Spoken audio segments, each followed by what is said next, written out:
Dear students, ഇന്നത്തെ ക്ലാസ്സിൽ നമ്മൾ നോക്കാൻ പോകുന്ന പോർഷൻ എന്ന് പറയുന്നത് നമ്മുടെ ഫസ്റ്റ് മൊഡ്യൂളിന്റെ ലാസ്റ്റ് ടോപ്പിക് ആണ്. ബേസിക്സ് ഓഫ് വെരിലോഗ് എന്ന് പറയുന്ന പോർഷൻ ആണ് ഇന്ന് നമ്മൾ നോക്കാൻ പോകുന്നത്. ഓക്കെ, വെരിലോഗിന്റെ ബേസിക്സ് നോക്കുന്നതിന് മുന്നേ ഫസ്റ്റ് നമുക്ക് നോക്കാനുള്ള കേസ് ഇതാണ്. എന്താണ് ഹാർഡ്വെയർ ഡിസ്ക്രിപ്ഷൻ ലാംഗ്വേജ് എന്നുള്ളത് നോക്കണം. ഓക്കെ, HDL ലാംഗ്വേജ് എന്ന് പറയുന്നത് എന്താണ്?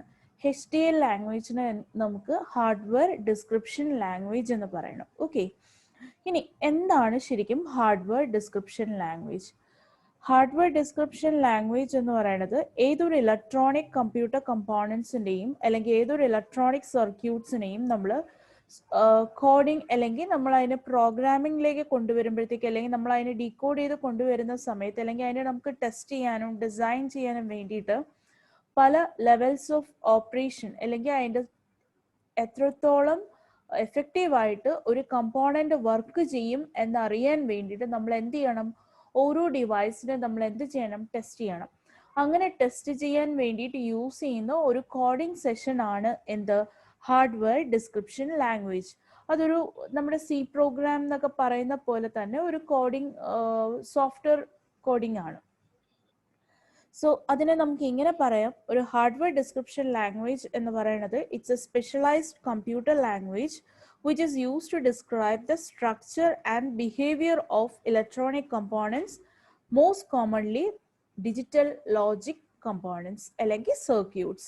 So ഏതൊരു ഡിജിറ്റൽ ലോജിക് സർക്യൂട്ട്സിൻ്റെയും സ്ട്രക്ചറും ബിഹേവിയറും ഒക്കെ എക്സ്പ്ലെയിൻ ചെയ്യാൻ വേണ്ടിയിട്ട് യൂസ് ചെയ്യുന്ന ഒരു സ്പെഷ്യലൈസ്ഡ് കമ്പ്യൂട്ടർ ലാംഗ്വേജ് ആണ് എന്ത്? ഹാർഡ്വെയർ ഡിസ്ക്രിപ്ഷൻ ലാംഗ്വേജ് എന്ന് പറയുന്നത്. ഓക്കെ, ഇനി HDL languages, അതായത് hardware description languages are programming languages, as we already told, that are designed and optimized for digital circuit design as well as modeling.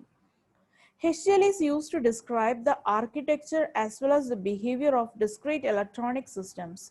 So ഇനി ഈ HDL ലാംഗ്വേജിനെ further നമുക്ക് കുറേ categories ആയിട്ട് divide ചെയ്യാൻ പറ്റും. So അതിൻ്റെ categories എടുക്കുവാണെങ്കിൽ ബേസിക്കലി HDL ലാംഗ്വേജസിനെ 3 ലെവലായിട്ടാണ് ഡിവൈഡ് ചെയ്തത്, അല്ലെങ്കിൽ 3 ലാംഗ്വേജസ് ആയിട്ടാണ് ഡിവൈഡ് ചെയ്തേക്കുന്നത്. First one VHDL, second one Verilog and third one system Verilog. Okay, so നമ്മൾ ഇതിനകത്ത് നമ്മൾ ആസ് പെർ ദ സിലബസ് നമുക്ക് പഠിക്കാനുള്ളത് വെരിലോഗിൻ്റെ കോഡിങ് അല്ലെങ്കിൽ അതിൻ്റെ ഒരു സെഷനാണ് നമുക്ക് നോക്കാനുള്ളത്. ശരിക്കും HDL ലാംഗ്വേജ് എന്ന് പറയുന്നത് നമ്മുടെ ഡിജിറ്റൽ സർക്യൂട്ട്സിനെ കോഡ് ചെയ്യാൻ വേണ്ടിയിട്ട് യൂസ് ചെയ്യുന്നതാണ്. അല്ലെങ്കിൽ കമ്പ്യൂട്ടറുമായിട്ട് നമുക്ക് ഇൻ്റർഫേസ് ചെയ്യണം. സോ അല്ലെങ്കിൽ അതിൻ്റെ പ്രോപ്പറായിട്ട് വർക്ക് ചെയ്യുന്നുണ്ടോ എന്ന് ചെക്ക് ചെയ്യണം. അങ്ങനെ ചെക്ക് ചെയ്യാൻ യൂസ് ചെയ്യുന്ന ഒരു സോഫ്റ്റ്വെയർ കമ്പ്യൂട്ടർ പ്രോഗ്രാമാണ് എന്ത്? ഈ പറയുന്ന HDL ലാംഗ്വേജ് എന്ന് പറയുന്നത്, ഹാർഡ്വെയർ ഡിസ്ക്രിപ്ഷൻ ലാംഗ്വേജ്. സോ അങ്ങനെയാണെങ്കിൽ ഈ HDL തന്നെ 3 ഡിഫറെൻറ്റ് ടൈപ്സ് ഓഫ് പ്രോഗ്രാമിംഗ് ആയിട്ടാണ് ഡിവൈഡ് ചെയ്തിരിക്കുന്നത്. ഏതൊക്കെയാണ്? VHDL, Verilog and system Verilog. ഇനി ശ്രദ്ധിക്കുക, ഇനി ഈ 3ഉം തമ്മിലുള്ള ഡിഫറൻസ് എന്താണെന്നാണ് നമുക്ക് ആദ്യം അറിയാനുള്ളത്. VHDL എന്ന് പറയുന്നത്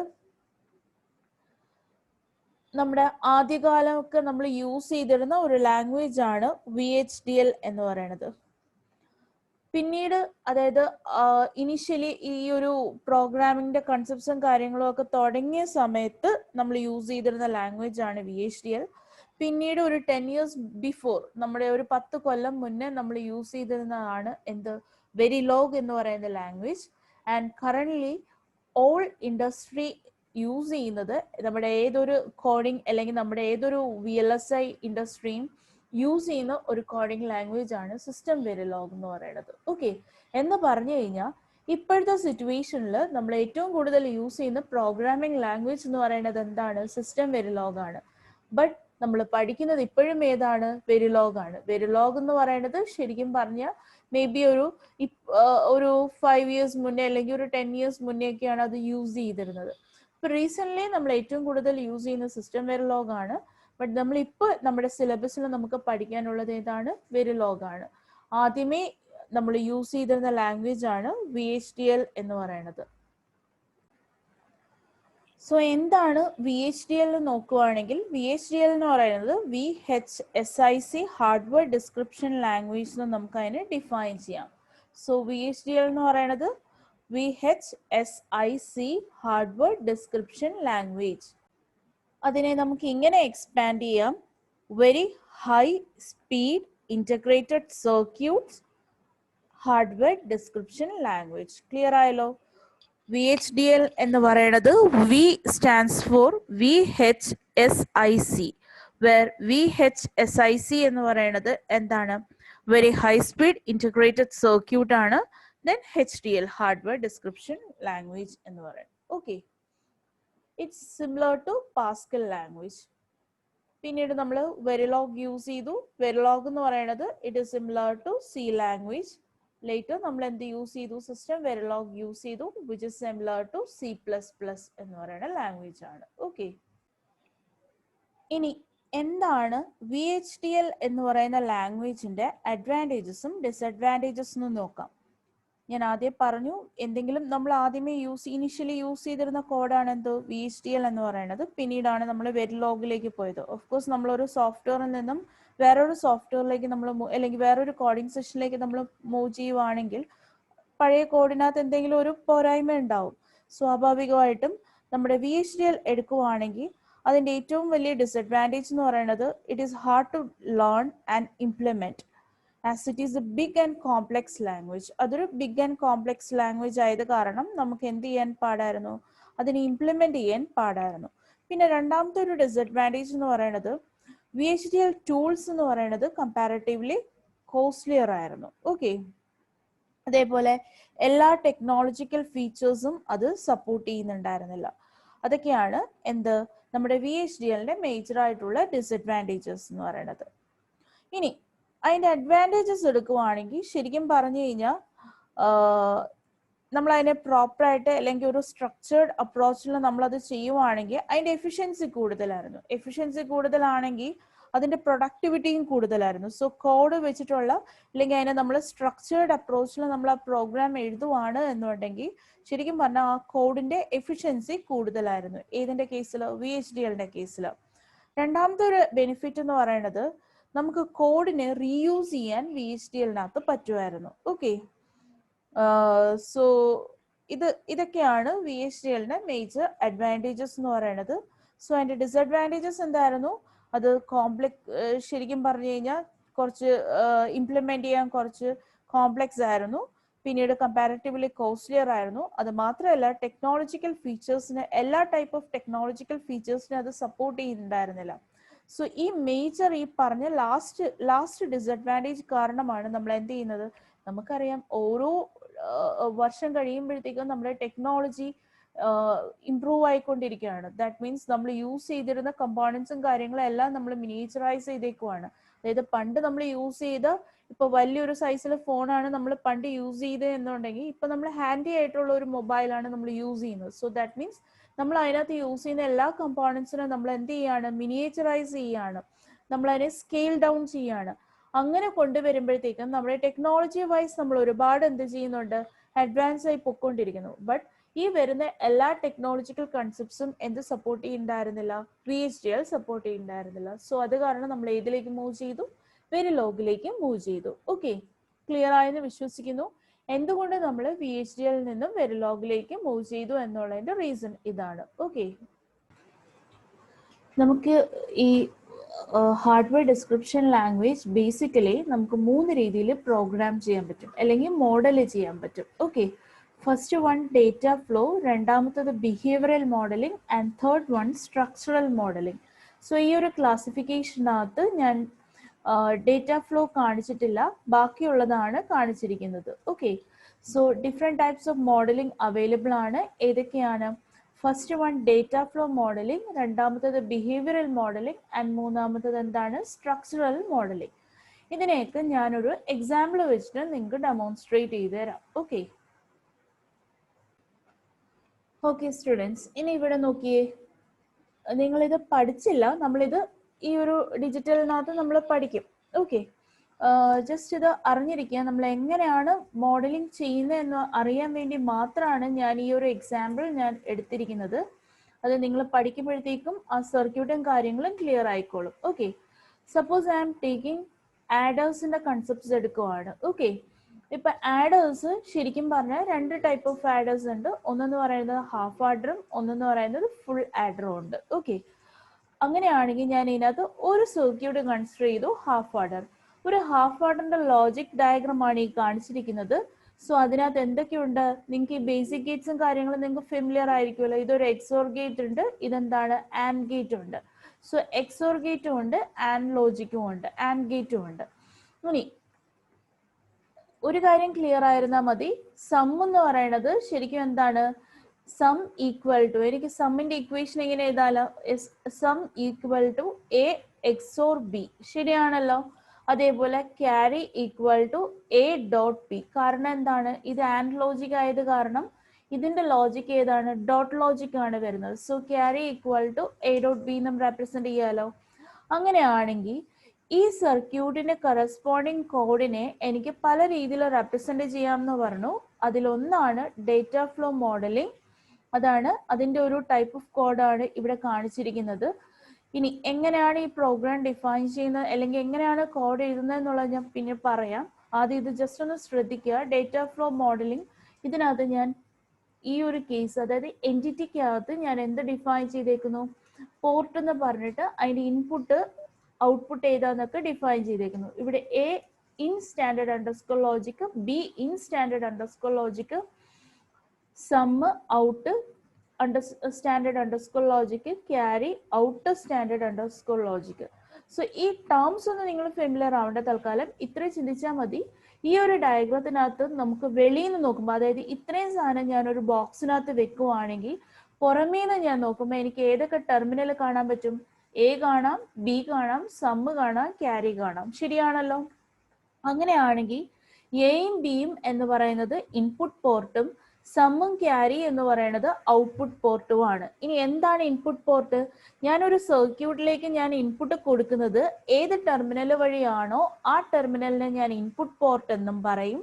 ഓക്കെ, ഇനി എവിടെ നിന്നാണോ ഞാൻ ഔട്ട്പുട്ട് എടുക്കുന്നത്, ഓക്കെ, ഒരു സർക്യൂട്ടിന്റെ ഔട്ട്പുട്ട് കിട്ടുന്ന ഏത് ടെർമിനൽ ആണോ അതിനെ ഞാൻ എന്ത് പറയും, ഔട്ട്പുട്ട് പോർട്ട് എന്നും പറയും. ഓക്കെ, അങ്ങനെയാണെങ്കിൽ ഇത് നോക്കുവാണെങ്കിൽ നമുക്കറിയാം, ഈ എൻറ്റിറ്റി അവിടെ വിട്ടേക്ക്, ഇത് എൻറ്റിറ്റി സ്ട്രക്ചറിനകത്തുള്ള കൺസെപ്റ്റ്സ് വിടുക. ഇതിന്റെ ആർക്കിടെക്ചർ എടുക്കുവാണെങ്കിൽ sum equal to, equality sign ആണ്. ഈ ലെസ് ദാൻ ഈക്വൽ ടു എന്ന് പറയുന്നത് ഈ പറയുന്ന HDL ലാംഗ്വേജിനകത്തുള്ള ഇക്വാളിറ്റി സൈൻ ആണ്.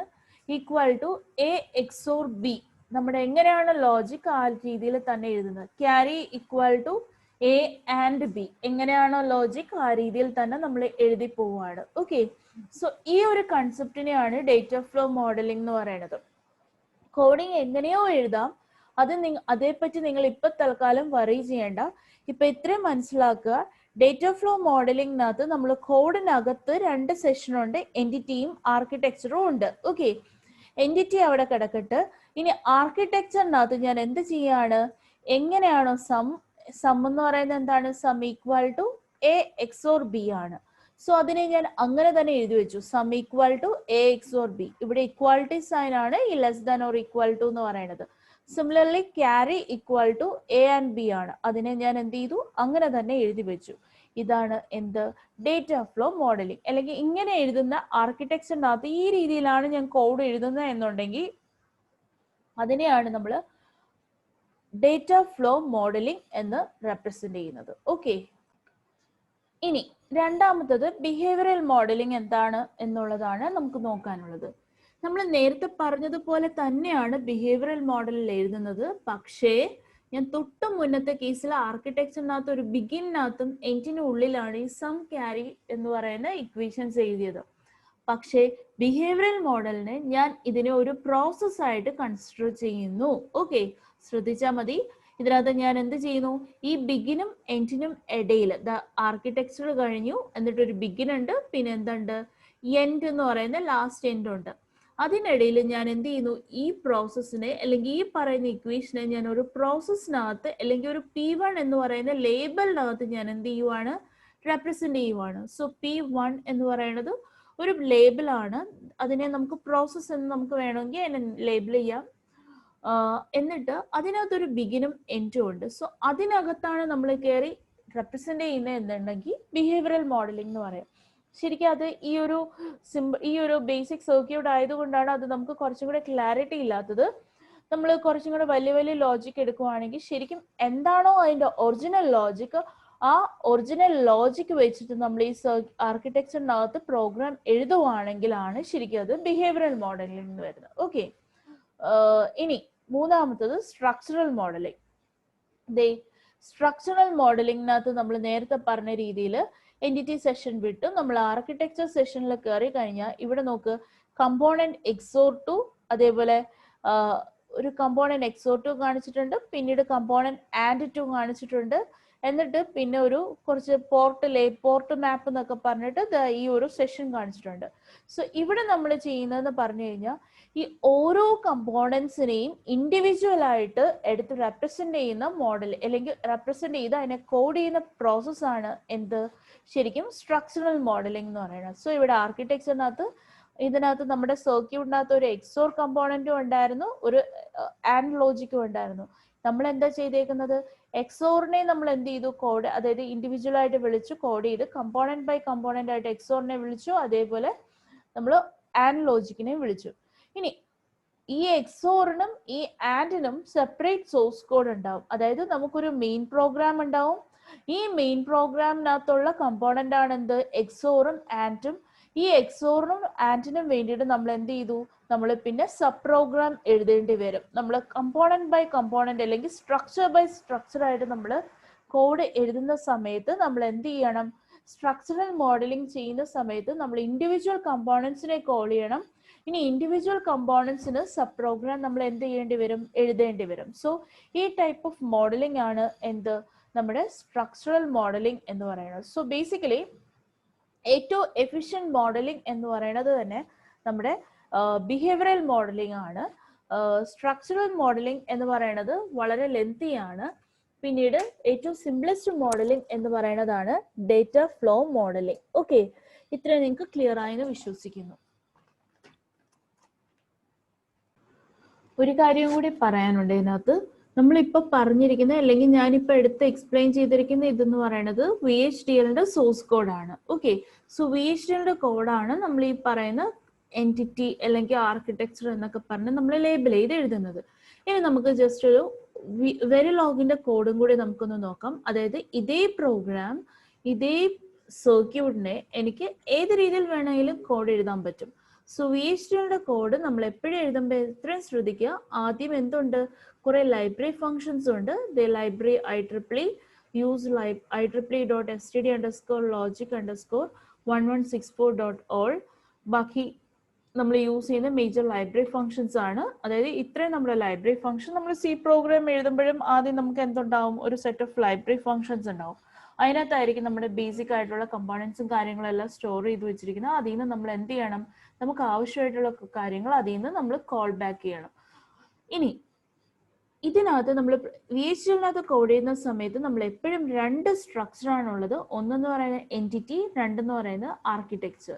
ഇനി എന്താണ് എൻറ്റിറ്റി ഇൻഡിക്കേറ്റ് ചെയ്യുന്നതെന്ന് ചോദിച്ചു കഴിഞ്ഞാൽ ഈ സാധനത്തിനെ നമുക്കൊരു ബോക്സിൽ നമുക്ക് റെപ്രസെന്റ് ചെയ്യാൻ പറ്റും. ഓക്കെ, അതായത് ഈ AB സം ക്യാരി, ഈ നാലെണ്ണം നമുക്ക് പുറത്തുനിന്ന് കാണാം. ബാക്കിയുള്ള ഈ കമ്പോണൻസ് മൊത്തം ഞാനൊരു സ്ക്വയർ ബോക്സിനുള്ളിൽ പ്ലേസ് ചെയ്ത് കഴിഞ്ഞാൽ പുറത്തുനിന്ന് ഞാൻ ഒരു സാധനത്തിലേക്ക് നോക്കുമ്പോൾ, അല്ലെങ്കിൽ ഈ സർക്യൂട്ടിലേക്ക് ഞാൻ വെളിയിൽ നിന്ന് നോക്കുവാണെങ്കിൽ, ഓക്കെ, ഞാൻ വെളിയിൽ നിന്ന് ഈ സർക്യൂട്ടിലേക്ക് നോക്കുവാണെങ്കിൽ ഇത്രയും സാധനത്തിനെ ഞാൻ ഒരു ബോക്സിൽ പ്ലേസ് ചെയ്ത് കഴിഞ്ഞു കഴിഞ്ഞാൽ എനിക്ക് അകത്ത് എന്തിരിക്കുന്നു എന്ന് കാണാൻ പറ്റുമോ?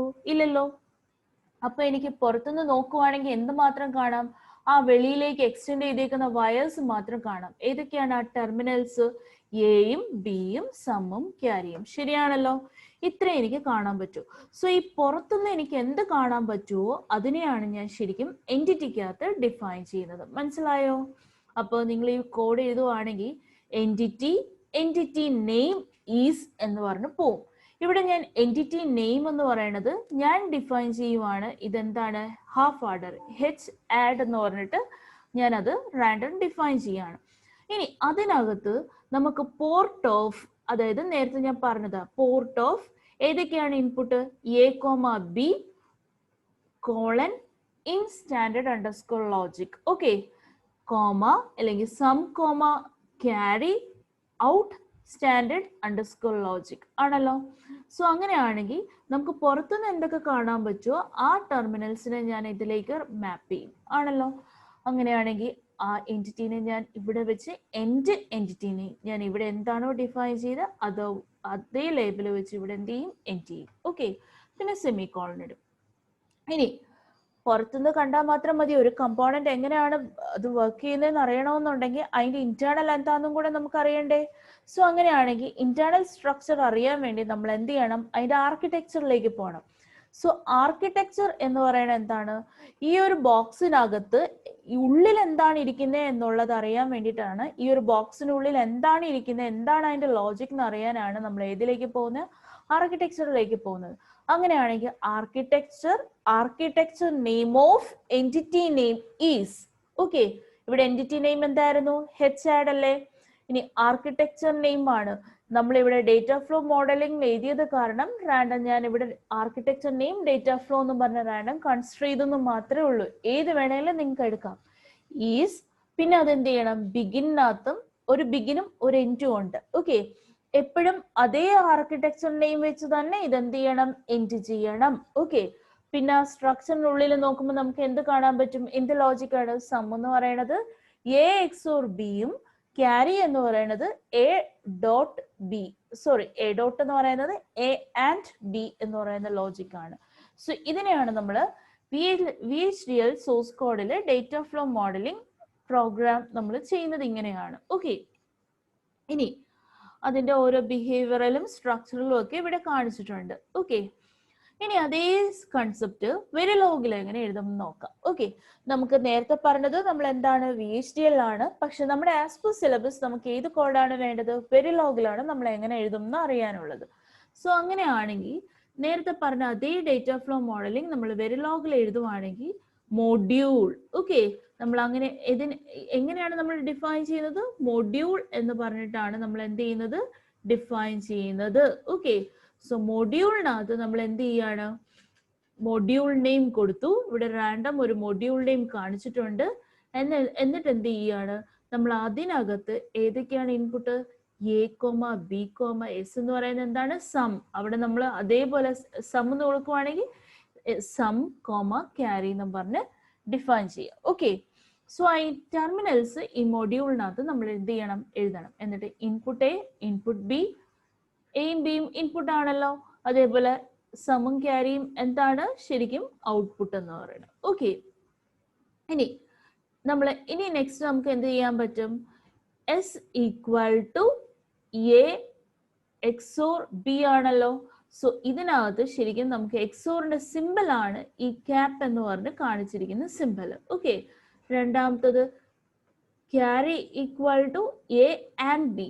സോ ആൻഡിന്റെ സിമ്പിൾ ആണ് എന്ത്, ഈ പറയുന്ന ഈ ആംബർസാൻഡ് സിമ്പിൾ എന്ന് പറയുന്നത്. എന്നിട്ട് നമ്മൾ എന്ത് ചെയ്യണം, ഈ മൊഡ്യൂള് എൻഡ് ചെയ്യണം. അതാണ് ഇവിടെ പ്രോഗ്രാമിൽ കാണിച്ചിരിക്കുന്നത്. ഓക്കെ, ഇത് രണ്ടും അതിനകത്തില്ലേ, അസൈൻ ഇത് #2 എന്ന് പറയുന്നത് രണ്ടിനകത്തും ഇല്ല. ഓക്കെ, സോ ഇതില്ല, ഈ പോർഷൻ ഇല്ല.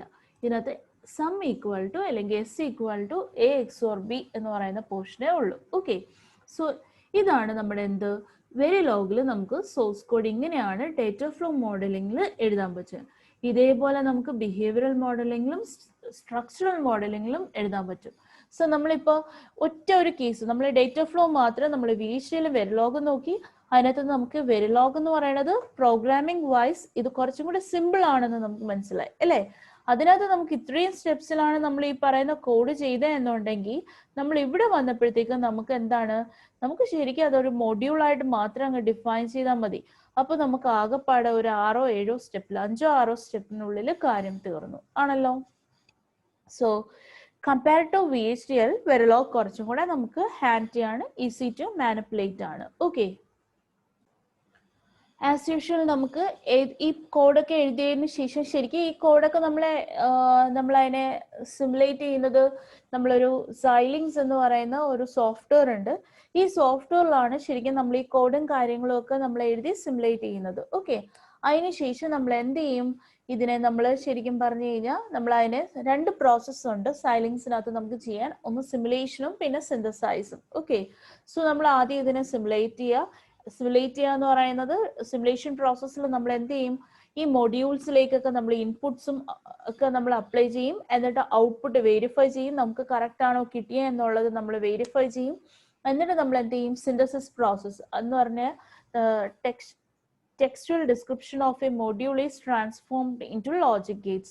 ശരിക്കും സിന്തസിസ് പ്രോസസ്സിൽ നമ്മൾ ഈ കൊടുത്ത മാനിപ്പുലേറ്റ് ചെയ്ത ഇൻഫോർമേഷൻസ് എല്ലാം നമ്മൾ ആ ലോജിക് ഗേറ്റ്സിനുള്ളിലേക്ക് നമ്മൾ എന്ത് ചെയ്യാണ്, ട്രാൻസ്ഫോം ചെയ്യുകയാണ് ചെയ്യുന്നത്. ഓക്കെ, സോ ഇത്രയാണ് ശരിക്കും പറഞ്ഞു കഴിഞ്ഞാൽ നമ്മുടെ മോഡലിംഗിന്റെ കൺസെപ്റ്റ്സ്. സോ നെക്സ്റ്റ് ടോപ്പിക് എന്ന് പറയുന്നത് ഐഡന്റിഫയേഴ്സ് എന്ന് പറയുന്നതാണ്. എന്താണ് ഐഡന്റിഫയർ എന്ന് നോക്കുവാണെങ്കിൽ, it is a user specified name of some objects. For example the name of a module. നമ്മൾ നേരത്തെ വെരിലോഗിന്റെ ഒരു പ്രോഗ്രാം എടുത്തപ്പോഴത്തേക്കും മൊഡ്യൂൾ നെയിം എന്നൊക്കെ പറയുന്നിരുന്നു. ഓക്കെ, സോ അങ്ങനെയാണെങ്കിൽ മൊഡ്യൂൾ നെയിം എന്ന് പറഞ്ഞാണ് നമ്മൾ ആ കോഡ് സ്റ്റാർട്ട് ചെയ്തത്. ആ മൊഡ്യൂൾ നെയിം ശരിക്കും എന്താണ്, ശരിക്കും ഐഡന്റിഫയർ. ഓക്കെ, ഐഡന്റിഫയർ ആണ്. അതേപോലെ വയർ നെയിം, അതേപോലെ വേരിയബിൾ, ഫങ്ഷൻ നെയിം, ഇതെല്ലാം ശരിക്കും ഐഡന്റിഫയേഴ്സ് ആണ്. ഓക്കെ, ഇനി ഈ വെരിലോഗും അതേപോലെ സിസ്റ്റം വെരിലോഗും എല്ലാം കേസ് സെൻസിറ്റീവ് ലാംഗ്വേജസ് ആണ്. ഇനി എന്താണ് കേസ് സെൻസിറ്റീവ് എന്ന് പറഞ്ഞാൽ, നമ്മൾ അപ്പർ കേസ് ലെറ്റേഴ്സും ലോവർ കേസ് ലെറ്റേഴ്സും ഉണ്ട്. നമ്മൾ അപ്പർ കേസ് ലെറ്റേഴ്സിൽ എഴുതുന്നതും ലോവർ കേസ് ലെറ്റേഴ്സിൽ എഴുതുന്നതും രണ്ടും ഡിഫറെന്റ് ആണ്. ഓക്കെ, കീവേഡ്സ് എന്ന് പറയുന്നത് എപ്പോഴും നമ്മൾ ലോവർ കേസ് ലെറ്റേഴ്സിലാണ് എഴുതാറുള്ളത്.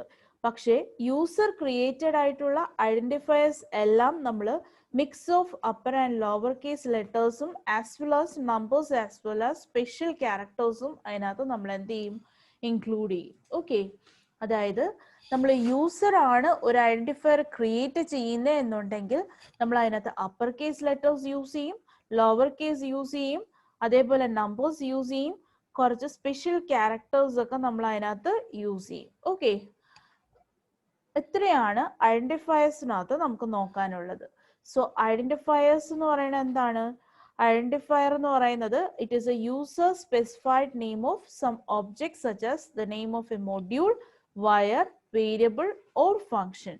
ഇനി ഈ ഐഡന്റിഫയേഴ്സിനെ നമുക്ക് എന്ത് ചെയ്യാം, ഇത് ശരിക്കും പറഞ്ഞാൽ റെപ്രസെന്റ് ചെയ്യുന്നത് ശരിക്കും it is A case sensitive language. ഈ വെരിലോഗും സിസ്റ്റം വെരിലോഗും കേസ് സെൻസിറ്റീവ് ലാംഗ്വേജസ് ആയത് കാരണം ഇവിടെ യൂസ് ചെയ്യുന്ന ഐഡന്റിഫയേഴ്സും എന്ത് തന്നെയാണ്, കേസ് സെൻസിറ്റീവ് ആണ്. സോ അങ്ങനെയാണെങ്കിൽ നമ്മൾ സാധാരണഗതിയിൽ യൂസർ ഡിഫൈൻഡ് ആയിട്ടുള്ള ഐഡന്റിഫയേഴ്സിനെ നമ്മൾ എന്തൊക്കെ വെച്ച് റെപ്രസെന്റ് ചെയ്യും, നമ്മൾ mix of lower case letters, upper case letters, പിന്നെ എന്താണ് കുറച്ച് സ്പെഷ്യൽ ക്യാരക്ടേഴ്സ്, പിന്നെ എന്താണ് കുറച്ച് നമ്പേഴ്സ് ഒക്കെ വെച്ചിട്ട് നമ്മൾ എന്ത് ചെയ്യും, റെപ്രസെന്റ് ചെയ്യും. ഓക്കെ, സോ ഇത്രയാണ് ഐഡന്റിഫയേഴ്സ് എന്ന് പറയുന്നത്. നെക്സ്റ്റ് വൺ, എന്താണ് ഡേറ്റ ടൈപ്സും ഡേറ്റ ഒബ്ജക്ട്സും എന്ന് നോക്കാം. So modeling in Verilog pass data from one point to another using data objects. So വെരിലോഗിനകത്ത് നമുക്ക് ഡേറ്റ പാസ് ചെയ്യുന്നത് ഒരു പോയിന്റിൽ നിന്നും അല്ലെങ്കിൽ ഒരു എൻഡിൽ നിന്നും അടുത്ത എൻഡിലേക്ക് ഇൻഫോർമേഷൻ അല്ലെങ്കിൽ ഡേറ്റ പാസ് ചെയ്യുന്നത് ഡേറ്റ ഒബ്ജക്ട്സ് വഴിയാണ്. Each data objects has A collection of possible set of values known as value set. ഇനി ഡേറ്റ ടൈപ്സ് എന്ന് പറയുന്നത് ശരിക്കും പറഞ്ഞാൽ Verilog defines A single base data type which has the 4 different values. ഒന്നെന്ന് പറയുന്നത് 0 represents logic low value, 1 represents logic high value, that is 0 represents false, 1 represents true value, x represents it is an intermediate value, that is it can be either 0 1 or z, where z is a high impedance for a tri-state condition. Okay, so നമ്മുടെ data types എന്ന് പറയുന്നത് basically ഈ 4 ടൈപ്പാണ് ഉള്ളത്. ഏതൊക്കെയാണ്? 0 1 x z. 0 എന്ന് പറയുന്നത് low value ആണ്, 1 എന്ന് പറയുന്നത് ഹൈ വാല്യൂ, x എന്ന് പറയുന്നത് എന്താണ്, it is A either 0 representing either 0 1 or z, or and z is an high impedance value. Next one, operators. Different types of operators നമ്മുടെ വെരിലോഗിനകത്ത് അവൈലബിൾ ആണ്. അതിനകത്ത് ഒന്നാണ് റിലേഷണൽ ഓപ്പറേറ്റേഴ്സ് എന്ന് പറയുന്നത്. ഇനി ഏതൊക്കെയാണ് റിലേഷണൽ ഓപ്പറേറ്റേഴ്സ് എന്ന് നോക്കാം. This is less than simple, this is greater than or equal to, less than or equal to. So ഈ നാലെണ്ണമാണ് എന്ത് റിലേഷണൽ ഓപ്പറേറ്റേഴ്സ് എന്ന് പറയുന്നത്. ഓക്കെ, ഇനി next one arithmetic operators. So arithmetic operators ആണ് ബേസിക്കലി ബൈനറി ഓപ്പറേറ്റേഴ്സും ഉണ്ട്, യൂണറി ഓപ്പറേറ്റേഴ്സും ഉണ്ട്. ഇനി യൂണറി ഓപ്പറേറ്റേഴ്സ് എന്ന് പറയുന്നത് പ്ലസും മൈനസ് ആണ് യൂണറി ഓപ്പറേറ്റേഴ്സ് എന്ന് പറയുന്നത്. ഇനി ഏതൊക്കെയാണ് അരിത്തമാറ്റിക് ഓപ്പറേറ്റേഴ്സ് നോക്കാം. This is multiplication operator, this is division operator, this is sum, this is difference, and this is modulus operator. So ഞാൻ ഇതിനകത്ത് further ഞാൻ പറയുന്നില്ല, കാരണം ഇതൊക്കെ ബേസിക്കലി നമുക്ക് അറിയാവുന്ന കാര്യങ്ങളാണ്. ഇതെല്ലാം നമ്മുടെ റൈറ്റ് സൈഡിൽ എല്ലാത്തിന്റെ കേസിൽ ഒരു എക്സാമ്പിൾ ഉണ്ട്, അതിന്റെ എക്സ്പ്ലനേഷൻ ഉണ്ട്. ഓക്കെ, അടുത്ത ലോജിക്കൽ ഓപ്പറേറ്റേഴ്സ് എടുക്കുവാണെങ്കിൽ ഇതാണ് and operator, and this is or operator, and this is not operator. They ഇവിടെ കിടപ്പുണ്ട് A and B. So this is an and operator. This is എന്താണ് A or B. ഇതെന്താണ് A not A. Okay, so ഇതൊക്കെയാണ് എന്ത് logical operators എന്ന് പറയുന്നത്. So ഓരോ ഓപ്പറേറ്റേഴ്സും നിങ്ങൾക്ക് നോക്കാം, അതിന്റെ കറസ്പോണ്ടിങ് ആയിട്ട് ഒരു എക്സാമ്പിളും അതിന്റെ എക്സ്പ്ലനേഷൻസും കമന്റ്സും കൊടുത്തിട്ടുണ്ട്. So you all can go through this video. And this is equality operator. So equality operators, this is equal to. Okay, equal to എന്ന് പറയുന്നതാണ് ഈ സിമ്പിൾ എന്ന് പറയുന്നത്. ഇത് not equal to, this is identical to. A is identical to B. ദാ ഇവിടെ കൊടുത്തിട്ടുണ്ട്. Okay, and this is not identical to. അതൊക്കെയാണ് നമ്മുടെ ഈ നാലെണ്ണമാണ് എന്ത് ഇക്വാലിറ്റി ഓപ്പറേറ്റേഴ്സ് എന്ന് പറയുന്നത്. And comes the bitwise operator. This is bitwise AND operation, OR operation. This is XOR operation. ഇത് corresponding ആയിട്ടുള്ള OR conditions ആണ്, അല്ലെങ്കിൽ not conditions ആണ്. ഇതെന്ന് പറയുന്നത് AND ആയിരുന്നു, അങ്ങനെയാണെങ്കിൽ ഇതെന്താണ് NAND ആണ്. ഇത് OR ആയിരുന്നു, ഇതെന്താണ് നോർ ആണ്. ഇതെന്താണ് എക്സോർ ആയിരുന്നു, ഇതെന്താണ് എക്സ്നോർ ആയി. ഓക്കെ, സോ അതാണ് ഈ പറയുന്ന ഓപ്പറേറ്റേഴ്സ് വെച്ച് കാണിച്ചിരിക്കുന്നത്. ഇവിടെ കൊടുത്തിട്ടുണ്ട് ഓരോന്നും. Okay, so please go through this.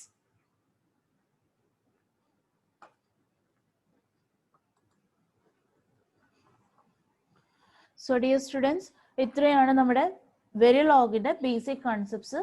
ഞാനിത് വളരെ എന്താ പറയാ ഒത്തിരി കാര്യങ്ങളൊന്നും ഇതിനകത്തേക്ക് കൊണ്ടിട്ടിട്ടില്ല. നമുക്ക് ആവശ്യമായിട്ടുള്ള കുറച്ച് കാര്യങ്ങൾ, കുഞ്ഞു കുഞ്ഞു കാര്യങ്ങൾ എടുത്ത് കുറച്ച് എക്സാമ്പിൾസ് ഒക്കെ എടുത്തു വെച്ചിട്ടാണ് ഞാൻ നിങ്ങൾക്ക് പറഞ്ഞു തന്നേക്കുന്നത്.